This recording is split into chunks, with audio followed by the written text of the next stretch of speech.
Welcome back into Clay and Buck. We're joined by Jack Carr. He's a former Navy SEAL sniper and now best-selling author. He's got his first nonfiction book that has just come out. I've got my copy here. Targeted Beirut, the 1983 Marine barracks bombing and the untold origin story of the War on Terror. Jack, great to have you as always. I mean, I have to say, the timing here is pretty uncanny considering you and I are talking and the world is basically trying to figure out if Hassan Nasrallah is dead under a pile of rubble in Beirut. This guy's been running Hezbollah since the early 90s. What do you make of it? That's right. Well, I started this thing about 3 years ago when I pitched Simon & Schuster on the idea of a nonfiction series looking at different terrorist events and their effect on U.S. foreign policy, trying to capture those strategic, operational, tactical level lessons learned, while also humanizing these events for future generations so that senior level leaders know that there are impacts to the decisions they make thousands of miles away from the battlefield in air-conditioned offices. But yeah, I just got off a plane from a stop on book tour and saw that Nasrallah has been apparently targeted in Beirut. And the only thing that surprises me about that is why it has taken so long. His predecessor was killed back in 1992, and he took over back then and is the Secretary General of Hezbollah. And I'm just surprised that Israel has let him live this long, especially with the capabilities that they've had for decades now. And we saw, of course, the pager and the walkie-talkie capabilities to hit people with those. And I'm just surprised he's still breathing.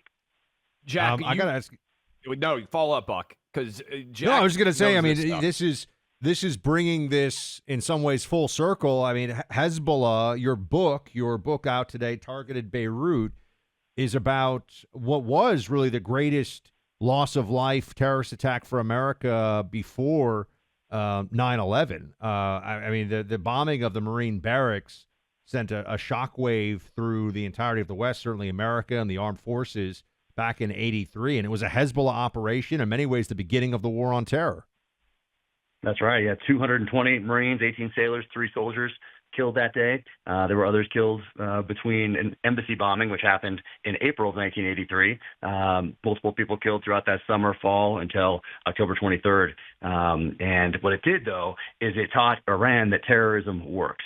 And it worked by using proxies. And really, Iran set the rules for the War on Terror back then. And it's the model and the paradigm that we've been essentially adhering to ever since. So it's important to note that Iran set these rules all the way back then. And it was the largest non-nuclear explosion on record at that time in history. And it's just heartbreaking, obviously. Jack, you obviously have to rip many of your stories from the headlines, the Terminal List best-selling book series. When you saw that Israel had managed to explode pagers, walkie-talkies, among other things, of Hezbollah, did you think to yourself, man, that's a heck of a plot point to even be contemplating that they would have that kind of intelligence capabilities? And how much, given what's going on right now with Iran and all the craziness going on in the world, for you trying to think up different storylines, does part of you say, man, you know what? The truth is stranger than any fiction I could almost come up with?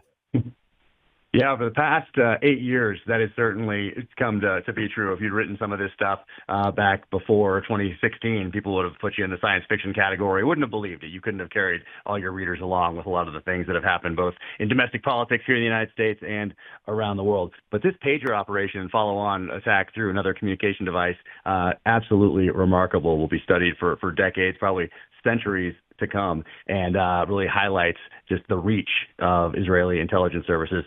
If it is them, of course, they have not claimed responsibility for it, but it's what we call an upstream disruption, meaning you're messing with something before it gets into the hands of the enemy. And in this case, it either means that they got into these things somehow, somewhere in the supply chain, disrupted a supply chain, or years and years and years ago, they created some sort of a company that would allow them to do this and choose the time and the place to detonate. So absolutely remarkable. And of course, they did it back in 1996, back when you carried around a very large cell phone, and when it broke, you took it into a place to get repaired, and they took out a Hamas bomber known as the engineer. Took him out in 1996, gave him a call. He put that to his ear and took his head off.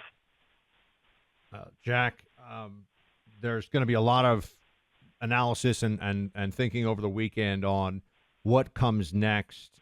If whether Nasrallah is dead or not, I think the confirmation that they were going for him.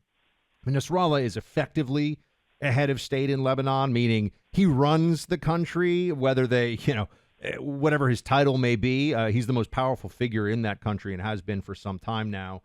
Do you see this as likely spiraling into something bigger? I mean, this is always the concern we talk about this particular conflict in the Middle East involving all of the enemies of Israel. Or do you think that Israel is essentially letting its enemies know, whatever you think you're going to do, we will make it so that the cost is so high, not worth it for you? That's the real question, especially when it comes to a model that was already in place, particularly with hostages, in that Israel would trade quite a few, over 1,000 prisoners that they had for one Israeli soldier. And that happened back in 2011. That released Sinwar, who, of course, is the head of Hamas in Gaza, along with over 1,000 other terrorists. So that's the real question: the ethical and moral side of it versus the logical side of it. To reset these rules, reset some of these paradigms that the enemy, Iran, through Hezbollah, through Hamas, through other proxies, have been playing by since the early 80s. But it definitely signals a shift in that there was as horrible as it is to say, an acceptable level of violence on both sides, meaning if a certain number of Israelis were killed, a certain number of people in Gaza, West Bank, or in Lebanon were killed, there was an acceptable level that wouldn't necessitate an invasion by either side or an escalation of the conflict into a larger regional war. And I think that has shifted, and Israel sent that message with pagers, with the walkie-talkies. There was another operation that happened almost 3 weeks ago where they conducted a special operations mission into Syria. I think they killed 18 people, dozens wounded. They were hitting a scientific research center in Syria, captured 2 to 4, I don't have exact reporting, but 2 to 4 Iranians were captured from that site. And they tried to bomb it from the air. It was also a precision-guided munitions factory, but they couldn't get deep enough with the bombs, missiles to do damage to the actual facility underground. So special operations forces go in, blow it up from the inside. But what was interesting about this is that they used drones as a blocking force, where we would use Rangers to block any reactionary forces coming in from the outside. They used drones to do that in a highly successful special operations mission. So with all of these things, and now targeting Nasrallah, the other attacks that they set in motion into Lebanon over the past few days, I think they're signaling a shift in what was once an acceptable level of violence to both sides. Breaking news, by the way, British nationals in Lebanon should leave now. You should take the next available flight. We're working to increase capacity and secure seats for British nationals to leave.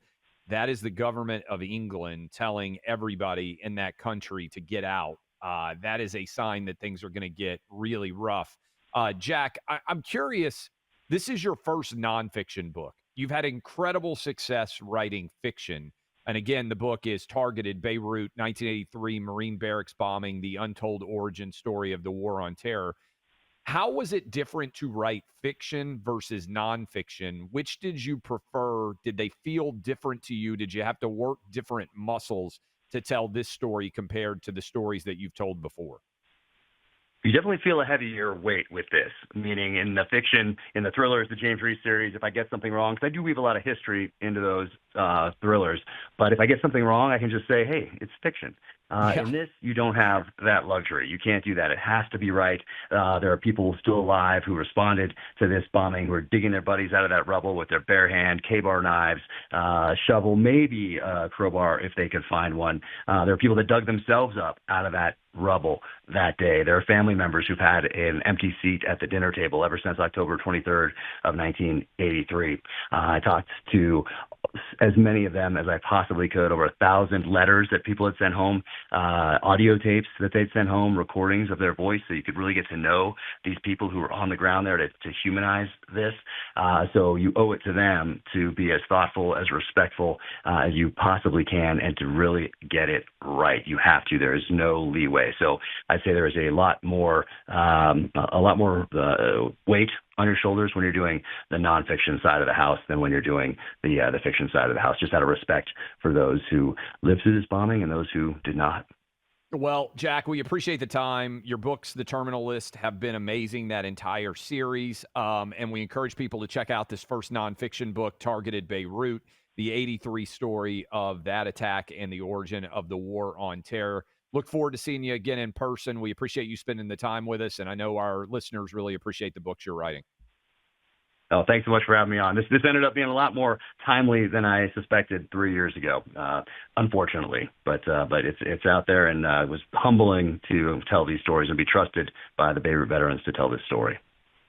Thank you so much, Jack. Always appreciate you being with us. Take care.